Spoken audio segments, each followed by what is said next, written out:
بسم اللہ الرحمن الرحیم۔ جیسے کہ آپ کے علم ہے کہ سابقہ ویڈیو میں ہم سبق نمبر 8 کھڑی حرکات کا لیسن کمپلیٹ سمجھ چکے ہیں۔ امید ہے کہ سمجھ آیا ہوگا۔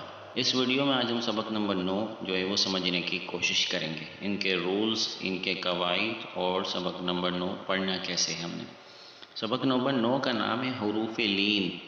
حروف لین جو ہے وہ دو ہوتے ہیں، واو لین اور یا لین۔ واو ساکن سے پہلے زبر ہو تو واو لین ہوگا، جیسے جیم واو زبر جو۔ یا ساکن سے پہلے زبر ہو تو یا لین ہوگا، جیسے جیم یا زبر جئی۔ حروف لین کو بغیر کھینچے، بغیر جھٹکا دیے نرمی سے معروف پڑھتے ہیں۔ کس طرح ہمیں اس کی ہجے کرنی چاہیے؟ سب سے پہلا لفظ با، با واو زبر بو، یہ واو لین ہے۔ با یا زبر بئی، بو بئی، کھینچنا نہیں ہے، نہ جھٹکا دینا ہے، نرمی سے معروف پڑھنا ہے۔ تا واو زبر تو، تا یا زبر تئی، تو تئی۔ سا واو زبر سو، سا یا زبر سی، سو سی۔ جیم واو زبر جو، جیم یا زبر جئی، جو جئی۔ ہا واو زبر حو، ہا یا زبر حی، حو حی۔ خا واو زبر خو، خا یا زبر خی، خو خی۔ دال واو زبر دو، دال یا زبر دئی، دو دئی۔ زال واو زبر زو، زال یا زبر زئی، زو زئی۔ را واو زبر رو، را یا زبر رئی، رو رئی۔ زا واو زبر زو، زا یا زبر زئی، زو زئی۔ سین واو زبر سو، سین یا زبر سی، سو سی۔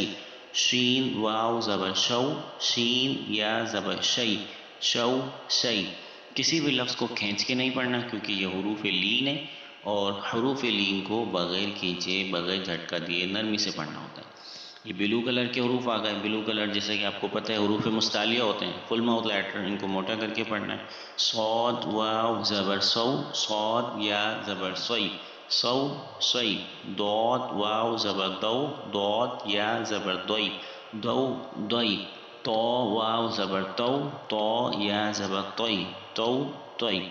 اب آپ اس کو ہجے بھی کریں اور روا میں بھی پڑھیں، اسپیلنگ کے ساتھ بھی پڑھیں اور وداؤٹ اسپیل بھی پڑھیں، تو آپ کو پریکٹس کرنے میں ایزی ہوگا۔ اور بیچ بیچ میں سے بھی الفاظ کو سلیکٹ کر کے آپ پڑھ سکتے ہیں، جیسے فار ایگزامپل صرف یہ پڑھیے آؤ، اسی طرح صرف یہ پڑھیے فئی، اسی طرح صرف یہ پڑھیے لئی۔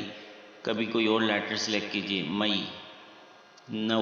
اس طرح کوئی بھی ڈفرینٹ لیٹرز کو سلیکٹ کرتے جائیے اور اپنے آپ سے پوچھتے جائیے کہ ہم اس کو کیا پڑھیں گے۔ آئی، او، ہئی، ہو، یو، یئی، مو، مئی، کو، قئی۔ اسی طرح کوئی سا بھی باکس سلیکٹ کریے۔ سب سے پہلے اسپیلنگ کے ساتھ پڑھیے آپ ہجے کر کے، پھر آپ کو ہجے اچھے سے آ جائے تو پھر آپ اس کو روا میں پڑھیے وداؤٹ اسپیلنگ۔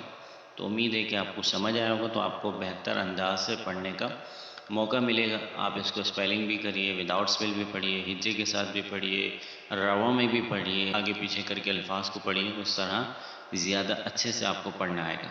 امید ہے سمجھ آیا ہوگا۔ اللہ کریم ہمیں صحیح طرح سے پڑھنے کی، سمجھنے کی اور پڑھانے کی توفیق عطا فرمائے۔ آمین بجاہ نبی الامین صلی اللہ علیہ وسلم۔